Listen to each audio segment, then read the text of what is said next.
Hola, hola, un saludo muy especial. Bienvenidos a Sinergia Informativa, un programa que está hecho para personas inteligentes, interesantes y calificadas como usted. Recuerda que la información política y administrativa nos interesa, nos tiene que interesar. Soslayarla y decir que es que la política es problema de los otros nos lleva a cometer un gran error. Porque entonces dejamos que los otros vayan a las urnas y escojan ellos. Y cuando escogen mal, luego nos quejamos. ¿Qué les respondemos a ustedes que no participaron? ¿Para qué no participaron? Recuerden que el 11 de marzo del año entrante hay elecciones para el Congreso de la República. Vamos a escoger nuevos senadores y nuevos representantes a la Cámara. Vamos nosotros a participar mayoritariamente y escojamos a los mejores. Y el 27 de mayo del año entrante vamos a escoger al próximo presidente de la República. Lo mismo, vamos y decidamos nosotros, que no decidan los otros por nosotros, porque después resultamos quejándonos. Y ya, cuando la leche se ha derramado, ¿para qué? ¿O no, doctor Rafael Nieto Loaiza, precandidato a la presidencia de la República por el Partido Centro Democrático? Bienvenido. Muchas gracias, Roger. Yo estoy totalmente de acuerdo con usted. Comparto de la A a la Z su discurso. Yo creo que es fundamental que los ciudadanos comunes y corrientes, que todos los ciudadanos asuman su responsabilidad con el país, sean solidarios y responsables en el futuro que tienen que construir, y eso significa necesariamente participar en política y votar. Participación es la palabra que más se utiliza aquí, doctor Rafael Nieto Loaiza, precandidato a la presidencia de la República por el Partido Centro Democrático. Participación, que además eso es lo que contiene nuestra Carta Magna, nuestra Constitución, contiene desde el primer artículo, contiene ese aspecto importante como principio, participación, para que los otros no hagan con nosotros lo que nosotros, suena a una jerigonza, pero ustedes la entienden, creemos que debe ser. Por eso es que nosotros somos soberanos y eso se vuelve realidad cuando participamos. Pero empecemos con la información. Al primer día de audiencia citado por el Consejo Nacional Electoral para que participaran en estas audiencias los promotores de los revocatorios del mandato y los gobernantes amenazados, no asistieron ni el procurador, ni el contralor, ni el ministro de Hacienda, ni el ministro del Interior, ni el director nacional de Planeación, que estaban invitados. Mientras los promotores de las revocatorias del mandato dicen que el Consejo Nacional Electoral no tiene atribuciones legales para reformar este mecanismo de participación democrática que está ahí en la Constitución, el presidente de la Federación Colombiana de Municipios, Gilberto Toro, dice que este mecanismo de participación democrática que está en el artículo 103 de nuestra Constitución se está convirtiendo en un arma política. ¿De qué piensa, doctor Rafael Nieto, respecto de este rifirrafe alrededor de la revocatoria del mandato? Roger, yo creo que es un arma política, yo creo que eso está fuera de discusión. No necesariamente que sea un arma política es algo que es negativo. Lo que hay que tener cuidado es que no se abuse de la figura para efectos de que los contradictores políticos la usen para dañar a quienes sí les ganaron. Yo creo que en eso hay que tener cuidado, pero al mismo tiempo hay que preservar la posibilidad de que los ciudadanos le digan que no y, por tanto, lo bajen del gobierno a aquellos mandatarios que no hacen el trabajo. Se requiere un equilibrio que es bien difícil de conseguir. El ministro del Interior radicará este miércoles 17 de mayo el proyecto de reforma política y electoral que se acordó con las FARC en el proceso de paz con el gobierno nacional. Un primer cambio, creo que es importante, según se ha venido oyendo, leyendo y viendo en diferentes medios de comunicaciones, es que no se creará una supercorte electoral, pero sí un Consejo Nacional Electoral colombiano que reemplace al actual Consejo Nacional Electoral, y que la diferencia está en que este segundo, el que existe, es, digamos, conformado y nombrado políticamente, porque es el Congreso de la República el que lo elige. En cambio, el nuevo Consejo Nacional Electoral sería por cooptación. Eso quiere decir que sería el mismo Consejo Nacional Electoral el que elegiría a sus 9 miembros. ¿Qué piensa usted de esto, doctor Rafael? Ese proyecto de reforma electoral es probablemente de lo más importante que sale como consecuencia del acuerdo con las FARC. Está lleno de minas y de bombas. Hay que mirarlo con lupa. Cualquier decisión que se toma por parte del Estado en materia electoral, en materia de circunscripciones electorales, en materia de autoridades electorales, tiene unas consecuencias enormes en democracia. Está bien que nos sentemos a revisar el sistema, pero hay que hacerlo con enorme cuidado y mirarlo punto por punto y con detalle, porque efectivamente ahí se esconden los peligros y riesgos que hay que tener siempre en consideración.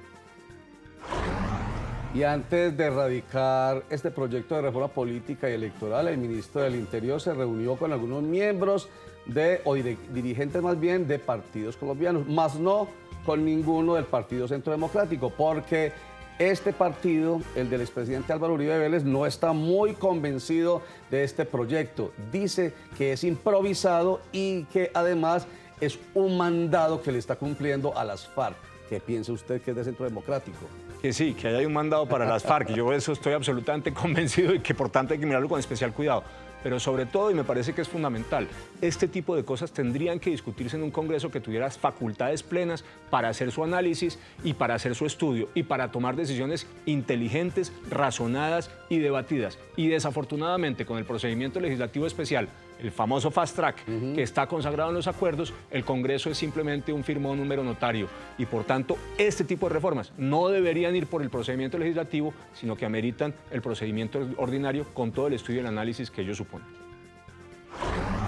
En términos de comunidad económica, la CUT, la CTC, de Trabajo, la Escuela Nacional Sindical, Viva la Ciudadanía, han hecho una crítica al Tratado de Libre Comercio con los Estados Unidos. Dicen que este tratado está impidiendo el verdadero desarrollo económico del país, el desarrollo productivo, la soberanía nacional, los derechos ciudadanos y la protección del patrimonio natural de Colombia.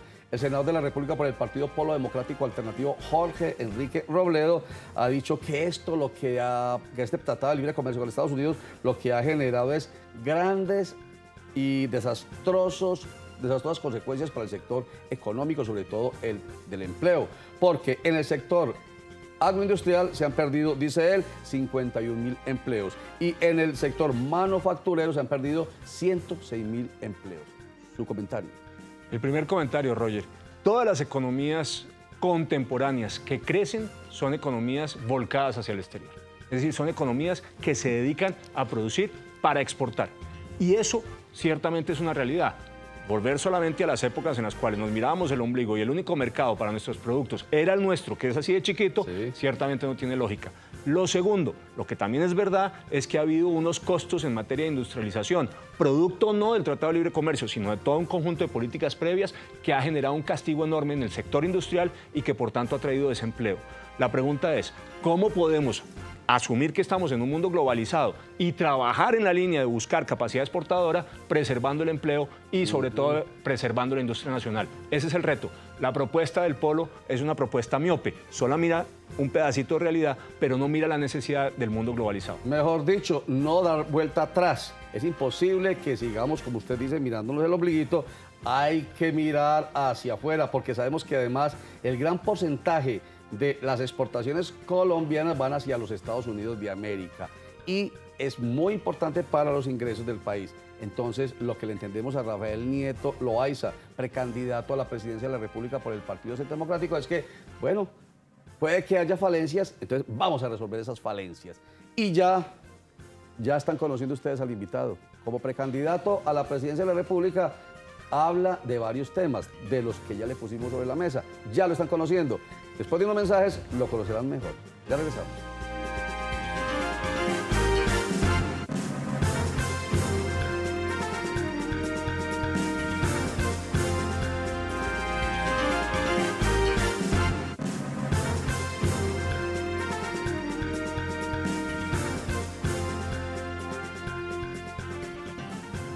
Rafael Nieto Loaiza es otro precandidato a la presidencia de la República por el Partido Centro Democrático. Hemos escuchado los nombres de Carlos Holmes Trujillo, el de Iván Duque, senador de la República actualmente, el de Paloma Valencia, senador de la República, María del Rosario Guerra, y usted, 5, porque teníamos otros nombres, pero digamos que hoy son los que más están sonando. Pero el nombre suyo, doctor Rafael Nieto, surgió ahorita en la convención descentralizada del Partido Centro Democrático. ¿Qué pasó? Lo que pasó es que un conjunto de personas de distintas vertientes, ciudadanos, tuiteros, blogueros, algunos parlamentarios, dirigentes empresariales, incluso dirigentes sindicales, me venían buscando desde hace unos meses para sostener que yo lo que tenía que hacer era tirarme desde el sector privado, de la academia y de la columna de opinión a hacer política electoral para defender un conjunto de principios e ideas que ellos creían que son una propuesta de solución para los grandes problemas del país. Yo estuve resistente durante un tiempo, tenía muchas dudas, yo no tengo ningún tipo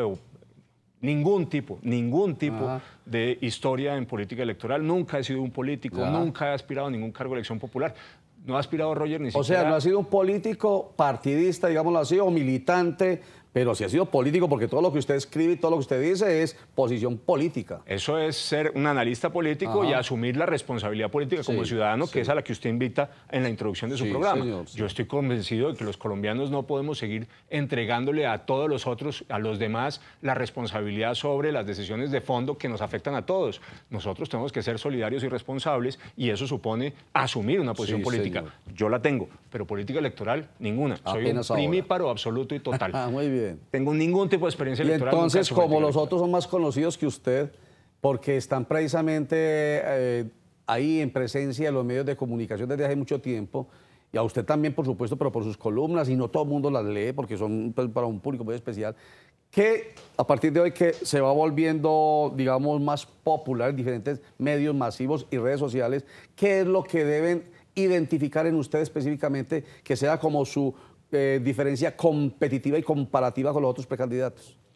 Al final es simplemente una propuesta de gobierno, de fondo. ¿Qué es lo que yo estoy diciendo? Que hay que dar una mano solidaria al país. Una mano solidaria al país. Una mano solidaria por Colombia, asumiendo que todos somos responsables y que tenemos que construir la Colombia que nos interesa a todos. Una mano solidaria con 5 grandes vertientes. Primera, la defensa de la democracia y la institucionalidad republicana. Muy rápidamente, Roger. Con el plebiscito se violó la democracia, porque el resultado fue uno y el presidente hizo lo contrario al resultado. Señor. Con los acuerdos de paz se vulneraron las instituciones republicanas, porque se le recortaron las funciones al Congreso, porque se emasculó a los congresistas en sus funciones de debate parlamentario, en su capacidad propositiva y de debate y de estudio de las propuestas. Ya no pueden hacer sino lo que el gobierno les dice, porque además se le rompió el espinazo a la rama judicial creándole un tribunal que es la Justicia Especial de Paz, que incluso llega al exabrupto de que son unos jueces, unas personas extranjeras los que deciden cuáles son los jueces nacionales, porque se le dieron unas facultades extraordinarias al presidente Santos que ya hubiera querido el presidente Chávez en su momento. Ahí hay una ruptura de carácter institucional y eso hay que recuperarlo, la democracia y la institucionalidad. Entonces el dedito de la defensa de la democracia y de la institucionalidad republicana en su propuesta de una mano solidaria por Colombia. El segundo dedito. Pero termino con el primero muy rápido, Roger, porque me parece muy importante. Eso supone que hay algunos aspectos de los acuerdos con las FARC que hay que corregir. Perfecto. Eso no hay que volverlo trizas, pero hay que corregirlo. Hay un conjunto de beneficios excesivos en cabeza de las FARC que no tiene ningún ciudadano común y corriente y que al taxista, al desempleado, al trabajador informal le molesta. Y con razón que los guerrilleros de las FARC terminen recibiendo 2 millones de pesos y ellos no tengan ni siquiera. Bueno, ¿cómo esto vuela el segundo dedito de esa mano solidaria por Colombia? Capitalismo popular para construir un país de propietarios. Acá tenemos 18.5 millones de colombianos que viven bajo la línea de pobreza. Esos son 28 millones de pobres más 8.5 millones de indigentes. Eso significa, al final, 4 de cada 10 colombianos, o si usted quiere, 2 de cada 5 colombianos. Hay que trabajar para generar riqueza, porque el socialismo solamente reparte pobreza. Le gustan tanto los pobres que los multiplica. Para poder sacar a los pobres de pobres hay que generar riqueza. Entonces tenemos que generar riqueza, pero con gasto social focalizado, dirigido efectivamente a encontrar soluciones concretas para la gente que no tiene nada que agradecerle ni a la democracia ni al sistema económico. Ese es el país de propietarios que necesitamos construir. Ahí está. Dígame, simplemente enumere los que ahorita los desarrolla después de comerciales, los otros 3. El tercero, la lucha contra la corrupción, que está drenando todos los recursos del país. El cuarto, la recuperación de la seguridad, y el quinto, la defensa de la vida y de los valores de familia. Muy bien, de eso hablamos enseguida después de que regresemos de comerciales, pero antes esta frase con la cual esperamos empezar a construir cultura política. Cuando regresemos usted nos hace un comentario al respecto. La desobediencia es el verdadero fundamento de la libertad. Los obedientes siempre son esclavos.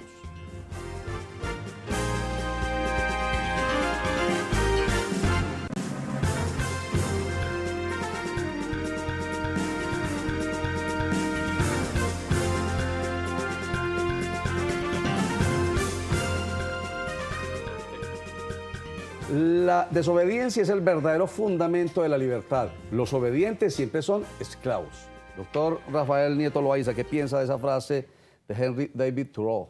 Thoreau fue el gran ideólogo de la desobediencia civil. Muy bien, excelente. De manera que, por supuesto, es claramente el padre de esas teorías. Yo creo que de alguna manera es la invitación a pensar de forma alternativa, de ser disruptivos en la manera de entender el mundo, de ser creativos, y evidentemente eso es fundamental. Nosotros tenemos que tener el cuidado de tener esta mentalidad que piensa de una forma distinta y propone alternativas, pero también el cuidado de respetar con cuidado la ley. Sí, señor. Porque si no estamos en un Estado de Derecho donde la gente y los ciudadanos respetan la ley, finalmente estamos en el reino de la anarquía. Así que hay que manejarse entre esos dos. Es una invitación puntos. a hacer una revolución, hay que hacerlo, y ustedes en política la tienen que hacer. Tiene que ser una revolución, pero dentro de la Constitución y la ley. No pueden seguir con lo mismo, hay que cambiar. Por eso usted propone como el diferente y nos está hablando de una mano solidaria por Colombia que tiene 4 vertientes, 4 deditos para que la entendamos. Cinco.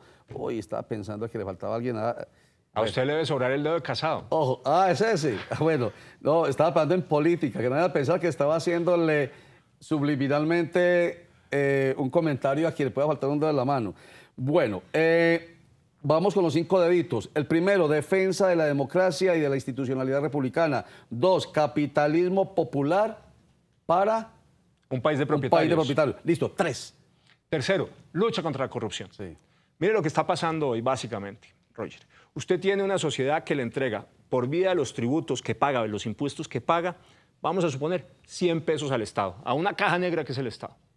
Lo lógico en una democracia contemporánea es que ese Estado coja esos 100 pesos, le dé un valor agregado y devuelva en bienes y servicios para la sociedad 105 o 110. Sí. De manera que tenga sentido esa intermediación. De otra forma, no. Y lo que está ocurriendo es una cosa completamente distinta. Usted le mete 100 pesos a esa caja del Estado y en esa caja del Estado terminan por vía de la burocratización, del clientelismo, de la mermelada, de la propaganda, de la publicidad oficial y de la corrupción, un drenaje de recursos que hacen que al final a los ciudadanos que metieron 100 les estén entregando 50 o 60. Eso es inaceptable, porque eso lo que significa es que los ciudadanos comunes y corrientes, usted y yo, todos los que nos están viendo, le entregan al Estado 100 pesos y unos muy poquitos que están dentro del Estado se quedan con el 50% de lo que nosotros les estamos entregando y eso no le está devolviendo a la sociedad. Eso hay que corregirlo. La lucha contra la corrupción es una columna vertebral necesaria para cualquier gobierno. La lucha contra la corrupción. 4 dedito. 4 dedito, la recuperación de la seguridad. La seguridad viene deteriorándose y a pasos agigantados. Como resultado de los acuerdos de paz con las FARC, hoy tenemos un océano de coca, no mar, un océano de coca, casi 200.000 hectáreas de narcocultivos en el país. Eso es a 31 de diciembre del 2016. No quiero imaginarme lo que estamos hoy, ya casi a mitad del 2017. Nunca hemos tenido tanta coca en el país. ¿Qué significa la coca en el país? ¿Cuál es la historia? Y en Medellín, Antioquia, es perfectamente claro. A más narcocultivos, mayor violencia. Lo que está pasando es que los narcocultivos, la riqueza que generan, riqueza mala vida, ilícita, dañina, termina alimentando a los grupos armados violentos y a las disidencias. Y por eso es que, a pesar de lo que dice el gobierno, no ha terminado el conflicto armado en Colombia. A la par, hay un fortalecimiento de las bandas criminales y de los problemas de microtráfico. Porque si usted produce tanta coca, usted no la va a poder exportar toda. Y eso que se está quedando en Colombia lo están usando los narcotraficantes para generar mayor consumo. Hay un problema de drogadicción creciente y el gobierno no quiere hablar ni una sola palabra de ello. Esa drogadicción se alimenta del microtráfico y el microtráfico genera inseguridad ciudadana. Hay que atacar a fondo los narcocultivos, hay que atacar el microtráfico y hay que recuperar la seguridad ciudadana, la de todos los días. La gente tiene que poder salir a la calle sin que le roben los tenis o el celular. Listo. 5º dedito de esa mano solidaria por la paz de Rafael Nieto Loaiza. La protección de la vida y de los valores de familia. Si no tenemos una cultura ciudadana que proteja la vida desde su gestación, estamos perdidos como sociedad. La sociedad que no reconoce el valor sustantivo de la vida, que es la base sobre la cual se ejercen todos los demás derechos, que es capaz de vulnerar la vida de los demás, incluyendo la vida de los nuevos nacidos, me parece a mí que tiene un problema de fondo. Y también hay que reconocer que necesitamos una vida familiar profundamente rica, muy bien integrada, porque sobre unas buenas familias se construyen mejores sociedades. Ahora, yo reconozco que en Colombia casi el 27% de las familias son monoparentales y por tanto creo que también hay que hacer una política de protección de esas familias monoparentales y sobre todo de las mujeres cabeza de familia que la tienen especialmente dura en Colombia. La pobreza en Colombia es simplemente masiva. Habíamos hablado de 18.5 millones de colombianos, pero es sobre todo pobreza en las mujeres y pobreza rural. Sí, señor. Bueno, ahí están los 5 aspectos de una mano solidaria por Colombia, que es la esencia de la propuesta de Rafael Nieto Loaiza. Un último comentario final. ¿Qué piensa usted de la posibilidad de que Luis Alfredo Ramos Botero entre a emular con ustedes? Bienvenido, Luis Alfredo Ramos. Luis Alfredo Ramos tiene una historia y una trayectoria política que lo hacen ciertamente merecedor de poder aspirar a la precandidatura presidencial. Yo confío sinceramente, y lo digo de verdad, lo he dicho aquí, lo he dicho en múltiples ocasiones, incluso lo he escrito, sería muy bueno para la democracia y muy sano. Y además muy enriquecedor para el debate al interior del Centro Democrático que Luis Alfredo Ramos resolviera los problemas judiciales y pudiera participar en esta contienda política. ¿Y cuál va a ser el mecanismo para definir quién será el candidato único a la presidencia de la República? Hombre, esa es una pregunta que tiene dos respuestas de mi parte. La primera, la convención no decidió. Ya. De manera que en este momento no hay ni cómo ni cuándo. Sí. Y la segunda, yo estoy dedicado a pensar en los temas de fondo del país y no le he puesto ni un minuto de mi tiempo a la discusión sobre los procedimientos. Ya veremos. Cuando llegue el momento, pues simplemente lo asumen y ya. Así es. Bueno, muchísimas gracias a usted, Rafael Nieto Loaiza, precandidato a la presidencia de la República por el Partido Centro Democrático. Mucha suerte le deseamos y pues por acá volverá a estar Dios mediante. Muchas gracias por la invitación y a todos los que nos están viviendo. Una mano solidaria por Colombia. Esto no tiene solamente un contenido de carácter político e ideológico, esto no es solamente el Centro Democrático, esto es una propuesta joven, fresca, renovadora, comprometida con la gente para todos los colombianos. Una mano de todos para la Colombia de todos. Y escuchando a nuestro invitado de hoy, ustedes tienen más elementos de juicio, porque son inteligentes, interesantes y calificados, y que no son excluyentes. El que quiera estar, aquí lo recibimos, o sea, sea inteligente, interesante y calificado, e infórmese bien sobre la política que es necesaria. El que no la hace, la padece. Vamos a recordarles a ustedes que la información empieza a las 12 del día aquí en Colbollón con Sinergia Informativa, que regresa a las 9 de la noche. A las 5 de la tarde nos cogió la noche, que retorna a las 9:30 de la noche. Y a las 7:15 Germán Mendoza los recibe con la información en Colmovisión Noticias, que viene nuevamente cargada de información a las 11:15 de la noche. Muchísimas gracias, chao.